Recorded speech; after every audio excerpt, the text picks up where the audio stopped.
আজ সকালে ঘুম থেকে উঠেই আমি আগে স্নান করে নিয়েছি। কি ভাবছো ভদ্রমে হয়ে গেছি? না না, মোটেও নয়। ঘুম থেকে উঠেই কাদাতে আমি এক কাছার নিয়েছি আজকে, তার জন্য স্নান করতে হলো সকালবেলায়। তারপরে আর কি জামা প্যান্ট সব পরিষ্কার করতে হলো নিজেকেই। আর তারপরে বর্ষাকালে যা কাজ, আর কি মেঘটা ফাঁকা দেখে আমি বাইরে মিললাম, কিন্তু আর যা কাজ বর্ষাকালে, জামা প্যান্ট একবার মিলো আর একবার কুড়াও, সেরকম।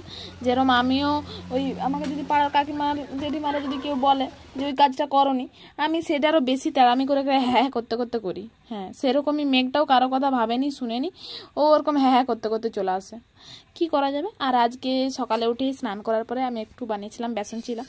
অনেক দিন ধরেই খাওয়ার ইচ্ছা হচ্ছিলো, কিন্তু বানানোর সময় হচ্ছিল না, তাই আজকে ভাবলাম যে যেহেতু বাড়িতেই তো আছি এখন, আর একটু বানিয়ে খাই। তো তেমন কিছু সবজি ছিল না আমার কাছে, যেটা ছিল একটু গাজর আর ওই পেঁয়াজ ছিল, তার জন্য ওটা দিয়েই আমি বানালাম, যেহেতু খেতে ইচ্ছা করছিল। আর রান্না করার সময় তো ভিডিও করেছিলাম, কিন্তু খাওয়ার সময় পারিনি, কিন্তু তাও লাস্ট